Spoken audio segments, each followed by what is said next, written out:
I'm going to try to keep this as short as possible. I know I keep saying that, but I feel like this is a subject where the longer I try to talk, the less coherent it's going to be. Hey guys, KiraKennedy here with Day 5 in my blog Every Day in August challenge.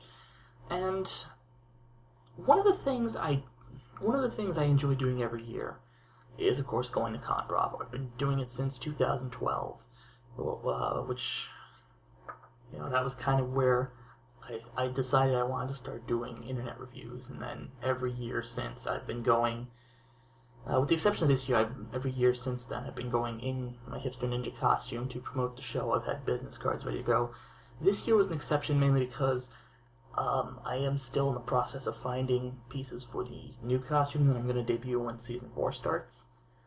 Although I will point out that, although I might introduce it during the Season 3 bonus episode, mainly because I have not been able to do much content. Mostly my fault, although almost entirely my fault, with the exception of Man of Steel. But that's, both Faceless and I have been very busy, and we've both had a lot of trouble with that kind of stuff. But the one thing I've always really not liked about Con Bravo has been the weeks after, or even, in one case, the trip home. And just the whole post-con depression. It's not, it's not as bad as it has been this year. I think the worst I'd ever been was back in 2013, my second Con Bravo. And I'm going to preface this by saying 2013 was probably the worst year for me in general. Or the worst year I've had so far. Mainly because, I was still at the internship at that point. I was fresh out of radio broadcasting school, and this was, and Con Bravo kind of happened at a point where a lot of really embarrassing stuff happened at my internship, because for many of you who saw my vlog Every Day in April challenge, when I talked about my time in radio, you'll remember I mentioned that the internship I was at was one of those internships that really like to make fun of their interns. Well, Con Bravo had happened at a point where it was probably one of my most humiliating, where I was still probably the worst stretch, where I was just really, at the internship where I was just kind of really forcing myself to go in.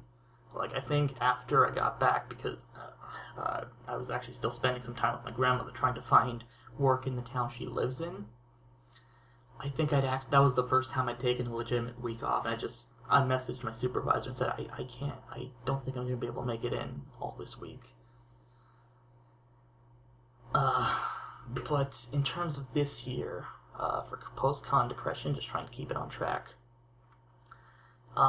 this year hasn't been nearly as bad as it's been, Like I said, in 2013, I outright cried on the bus trip home, back to my grandmother's from the convention, just because I didn't want to leave.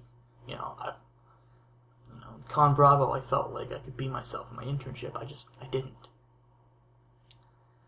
But this year, to contrast, there's been a slight kind of feeling of emptiness, like, oh man, I wish, the con had lasted longer and all that.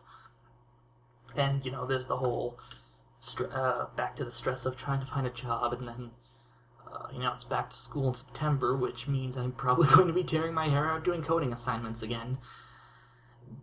But this year hasn't been so bad. I think a lot of it has to do with, while yes, I have been unemployed since November of 2015, and I'll get more into that probably later on in the month, maybe tomorrow, maybe next week, I don't know. But about 2 weeks before Con Bravo, I'd had a whole slurry of interviews, like in the span of a week, which had never happened to me before. And yeah, a lot of those places still haven't called back, but I'm still optimistic about at least one or two of them.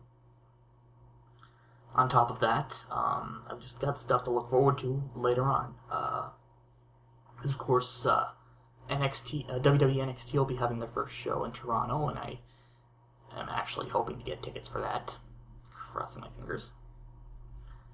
There is the my second workshop with the 404s at the end of this month, where I'll get another crack at the audition metaphor sports thing. I'm not good with metaphors, but another crack at auditioning for the 404s, or the second crack, I should say.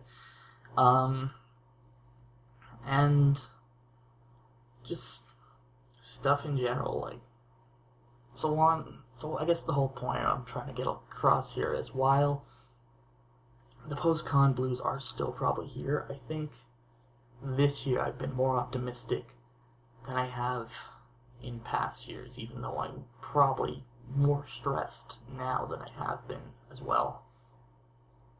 So, with this episode already being about twice as long as with this vlog being about twice as long as I intended already, if you guys would like to follow me on social media, I am on Twitter at KiraKennedyHNR, Tumblr at KiraKennedyHNR.tumblr.com, and of course you can always check out my Facebook page, facebook.com/KiraKennedyReviews.